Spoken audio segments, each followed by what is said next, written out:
Movies philosophy podcast में आपका स्वागत है। नमस्ते दोस्तों, स्वागत है आपका हमारे पॉडकास्ट मूवीज फिलॉसफी में, जहां हम भारतीय सिनेमा की गहराइयों में उतरते हैं और उन कहानियों को फिर से जीते हैं जो हमारे दिलों को छू जाती हैं। आज हम बात करेंगे एक ऐसी फिल्म की जिसने न केवल हमें भावनात्मक रूप से झकझोरा, बल्कि यह भी सिखाया कि अंधेरे में भी उजाला ढूंढा जा सकता है। जी हां, हम बात कर रहे हैं 2005 में रिलीज हुई फिल्म ब्लैक की, जिसे संजय लीला भंसाली ने निर्देशित किया और इसमें मुख्य भूमिकाओं में हैं रानी मुखर्जी और अमिताभ बच्चन। ये फिल्म एक ऐसी लड़की की कहानी है जो अंधेरे और सन्नाटे की दुनिया में जी रही थी, लेकिन एक जादूगर जैसे शिक्षक ने उसकी जिंदगी में रोशनी भर दी।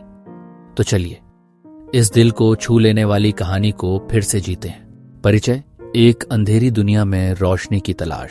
ब्लैक फिल्म की शुरुआत होती है मिशेल मैकनेली, रानी मुखर्जी से, जो एक अंधी और बाहरी महिला है। वह अपने पुराने शिक्षक देबराज सहाय, अमिताभ बच्चन, से मिलने अस्पताल पहुंचती है, जो अब अल्जाइमर रोग से पीड़ित है। कहानी फ्लैशबैक में जाती है और हमें मिशेल की बचपन की दुनिया दिखाई देती है। मिशेल 2 साल की उम्र में एक बीमारी से ठीक होने के बाद अपनी आंखों और कानों की रोशनी खो देती है। उसकी जिंदगी एक काले अंधेरे में तब्दील हो जाती है, जहां वह न कुछ देख सकती है, न सुन सकती है और न ही अपनी भावनाओं को व्यक्त कर सकती है। जैसे जैसे वह बड़ी होती है, उसकी हताशा और गुस्सा बढ़ता जाता है। 8 साल की उम्र में वह इतनी हिंसक और अनियंत्रित हो जाती है कि उसके माता पिता पॉल और कैथरीन उसे संभालने में असमर्थ हो जाते हैं। उनकी जिंदगी में हर तरफ अंधेरा ही अंधेरा है, लेकिन तभी एक किरण उम्मीद की दिखाई देती है। कहानी: एक जादूगर का आगमन। इसी बीच देबराज सहाय की एंट्री होती है। देबराज एक बुजुर्ग, शराबी और अजीबोगरीब टीचर हैं, जो अंधे और बहरों को पढ़ाने का अनुभव रखते हैं। वह खुद को एक जादूगर कहते हैं और मानते हैं कि वह मिशेल की जिंदगी में रोशनी ला सकते हैं। उनकी शिक्षण शैली सख्त और अपरंपरागत है, जो मिशेल के पिता को पसंद नहीं आती। वह देबराज को घर से निकालने का फैसला करते हैं, लेकिन जब पिता 20 दिनों के लिए काम से बाहर जाते हैं, तो मिशेल की मां, जो डरती हैं कि मिशेल को पागल खाने भेज दिया जाएगा, देबराज को रहने की अनुमति देती है। देबराज मिशेल को सिखाने के लिए कठोर तरीके अपनाते हैं। वह उसे अनुशासित करने के लिए सख्ती से पेश आते हैं, लेकिन उनका हर कदम मिशेल के भले के लिए होता है। शुरुआत में मिशेल उनकी हर कोशिश का विरोध करती है। वह समझ नहीं पाती कि शब्दों का क्या मतलब होता है। 20 दिन बीतने पर जब मिशेल के पिता लौटते हैं, देबराज निराश होकर जाने लगते हैं। लेकिन ठीक उसी वक्त मिशेल फिर से उग्र हो जाती है। गुस्से में देबराज उसे एक फव्वारे में फेंक देते हैं और यहीं से चमत्कार होता है। पानी में डूबते हुए मिशेल को पहली बार शब्दों का अर्थ समझ आता है। वह अपनी मां और पिता को पहचानने लगती है और कुछ शब्दों की पहली ध्वनियां बोलने लगती हैं। इस घटना के बाद मिशेल के माता पिता देबराज को स्थायी रूप से उसका शिक्षक बनने के लिए कहते हैं। यहां एक डायलॉग जो देबराज कह सकते हैं, वह मिशेल के इस पहले कदम को दर्शाता है। देखो मिशेल, ये पानी नहीं, ये जिंदगी है। इसे छुओ, इसे महसूस करो, ये तुम्हें बोलना सिखाएगा। थीम्स और भावनात्मक गहराई, संघर्ष और जीत। कहानी आगे बढ़ती है और कई साल बीत जाते हैं। मिशेल अब काफी कुछ सीख चुकी है। वह न केवल शांत और अभिव्यक्त करने वाली बन गई है, बल्कि नृत्य भी कर सकती है और साइन लैंग्वेज में माहिर हो गई है। देबराज उसे विश्वविद्यालय में दाखिला दिलाने के लिए प्रिंसिपल को मनाते हैं। मिशेल साक्षात्कार पास करती है और बैचलर ऑफ आर्ट्स की डिग्री के लिए पहली अंधी बाहरी छात्रा के रूप में दाखिला लेती है। लेकिन यह सफर आसान नहीं है। वह हर साल फेल होती है, फिर भी हार नहीं मानती। उसकी टाइपिंग स्किल्स कमजोर हैं, जो उसकी परीक्षाओं में बाधा बनती है। लेकिन प्रिंसिपल की मदद से पहला साल ब्रेल लिपि में तैयार किया जाता है और मिशेल धीरे धीरे अपनी कमियों को दूर करती है। इसी दौरान देबराज की सेहत बिगड़ने लगती है।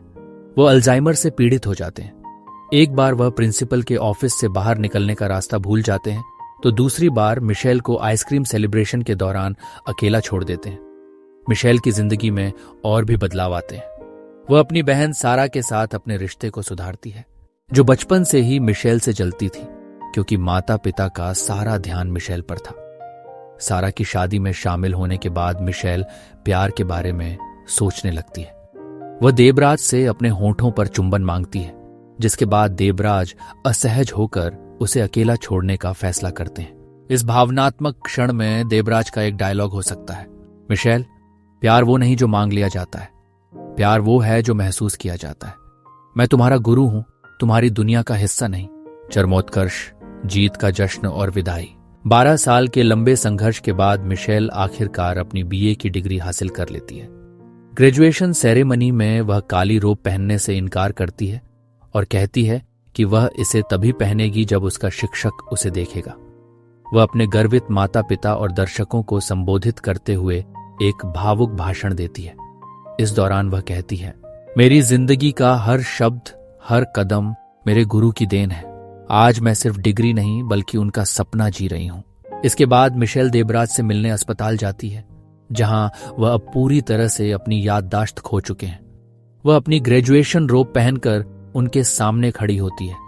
देवराज की आंखों में एक चमक आती है। वह पहचान लेते हैं कि मिशेल ने ग्रेजुएशन कर लिया है। वे एक विजयी नृत्य करते हैं। खिड़की से बारिश की बूंदें अंदर आती हैं और दोनों बारिश को छूते हैं।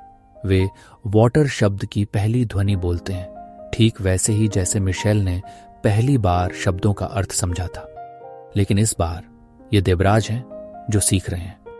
इस दृश्य में एक डायलॉग जो मिशेल कह सकती है, गुरुजी, आज आपकी बारी है। चलो फिर से शुरू करते हैं, वाटर से।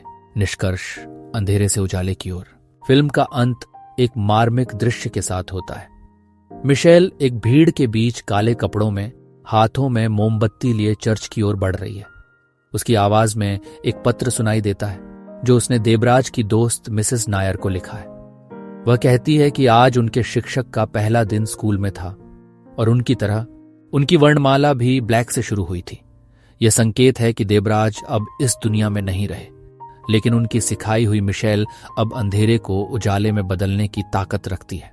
ब्लैक सिर्फ एक फिल्म नहीं बल्कि एक भावनात्मक यात्रा है।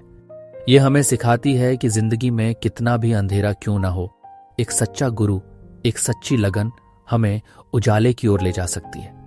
जैसा कि देवराज कहते हैं, अंधेरा सिर्फ आंखों में नहीं, मन में होता है। इसे हटाओ तो रोशनी खुद ब खुद आएगी।